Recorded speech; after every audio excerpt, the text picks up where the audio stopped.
A week in my life as OFW dito sa New Zealand. Dito nga pala ang libangan natin ay mag Red Horse. Sana all. Lamig, negative to kanina. Wala'y kwarta. Ang mangyan, nagpapayaman dito. Sa lamig ng New Zealand. Igib pa tayo guys. Diligyan natin yung ating sasakyan.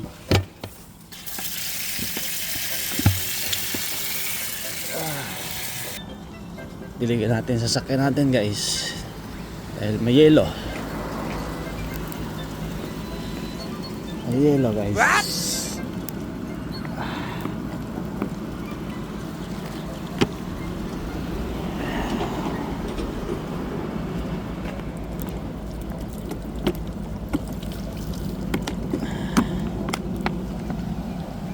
Yelo, yelo. Yelo.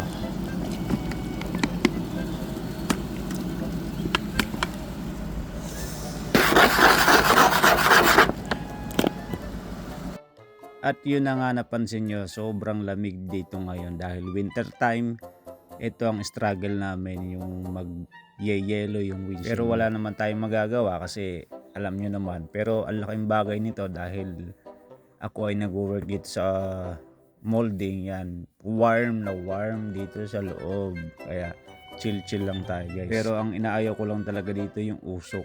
Oo nga, warm nga. Paglabas mo sobrang lamig, sakit sa kamay dahil ang mga materyales maghahakot ka ay napakalamig. Sa tuwing makikita ko yung slow man at work doon sa karatula nung desk ng aking amo, natatawa ko lagi. So ibig sabihin lang sa akin nun, slow lang. Hindi naman dito pabilisan at pagalingan ng trabaho. Kumbaga ay chill lang. Anyway, ako talaga yung nauumay na rin dito. Sabi ko nga gusto ko nang umuwi. Pero wala tayong magagawa. Ano natin ito?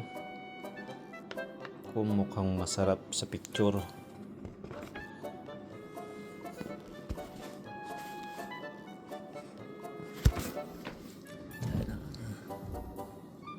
Init na.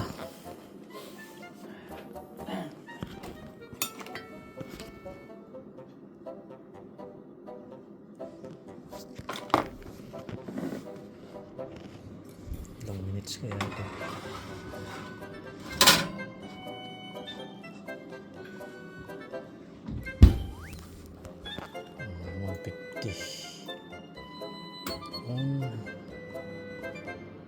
$150, $180.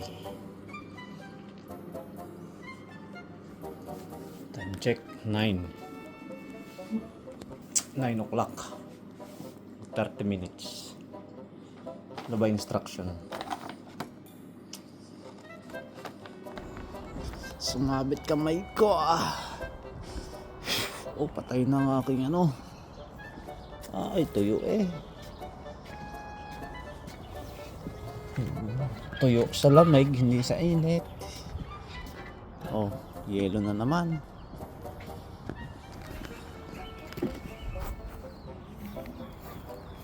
Yelo! Tubig! Patay yung aking ano, sayo. Tuyo yung sayote sa lamig. Tuyo! Ayun na nga. Duda ko isang buwan na lang tapos na ang winter dito.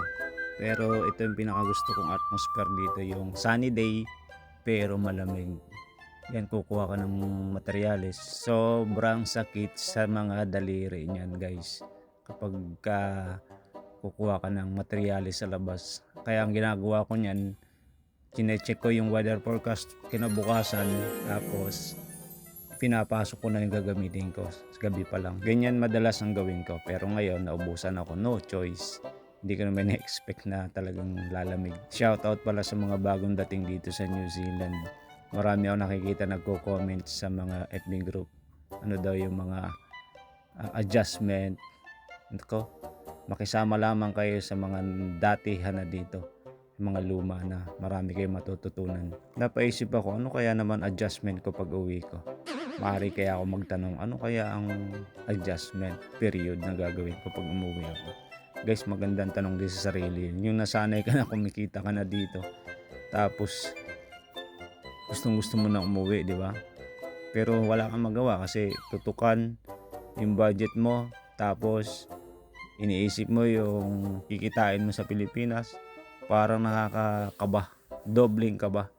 Yung kinakabahan ka nung pumunta ka dito kung anong magiging kapalaran mo. Hindi mo kasi sigurado. Tapos nung nag-iisip ka ng umuwi, dobling kaba naman ang iniisip ko. Kasi kung ano naman yung magiging kapalaran ko pag uwi ko. May kikitain kaya ako doon. Masusustain ko kaya yun ay bibigay kong budget sa pamilya ko. Ang hirap ng ganito guys. Akala lang nila madali yung mag-abroad. O sa umpisa mahirap, pero kapag nakapag-adjust ka na, siyempre hindi naman for life ang buhay dito. Kaya lagi ko sinasabi sa mga dating vlog ko, kayo ay mag-abroad habang binata at dalaga pa. Mahirap mag-abroad kapag pamilyado ka na.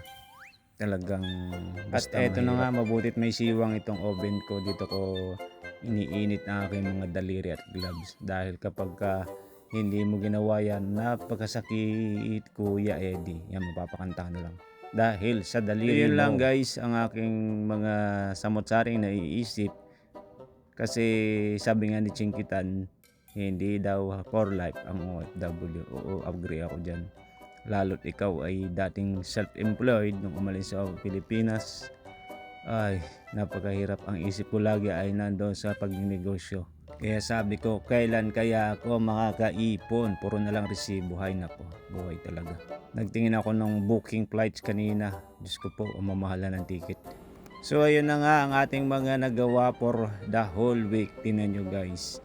Ito para sa mga farmer, mga small lang ito. Small padidihan, pakainan, painuman. Yan, tapaludong kulay pula. Yan, feeders, unlimited feeders yata yung ginagawa dyan, yung cone na green. Yan yung basta, pag na-set up yan, only, yung ilalagay mo yung feed sa taas, tapos yung hahatiin yung takip na yan, yung isa pang salo, yung isa pang takip sa hindi na naubos-ubos ang aking chippingin. Yan guys, ginagayat ko yan, tapos ipapasok dyan sa chipping machine. Yan, magiging ganyan yan. Inihahalo namin sa pipe. Ito guys, panoorin nyo kung paano ko hanguin itong cone green na yan. Meron din pala yan maliit, isang small size. Pero ang ko niyan ay mabigat kasi yan. So pagka yung maliit na ay siyempre malwan-alwan. Siyempre usapang abroad talaga. Napapaisip ako, dapat pala noon pa ako nag-TESDA. Actually sa TESDA marami kang magagawa na mapapasok ang libreng kurso, may allowance ka pa. After graduation ko ng high school, kasi sa Bansod ako nag high school sa Pag-asa, TESDA na ngayon yun, inalok ako ng mga teacher namin. Sabi doon daw kami magpasok kasi libre, may basta mga ganun. Sabi ko naman ako, boring na ako dito, 4 na taon na ako dito na naman magka-college. Ayun, so madaling sabi, hindi ko nagawa. Dapat kaya yung mga out of school youth dyan, mag-TESDA na kayo kasi bukod sa may allowance pa kayo, at priority pa kayo ng mga government at saka mga basta alam nyo na yun, may national certificate ka, iba sa totoo lang ako naman ay Malampaya Foundation Scholar, kaya shoutout kay Mr. Reyes sa Malampaya representative. Maganda din mag-training doon. Care of kami ng Kepel, Batangas nung araw. Ewan ko lang, hindi na Kepel ngayon. So hanggang dito na lang guys. Salamat sa panonood at see you on my next vlog. God bless you all. Bye-bye.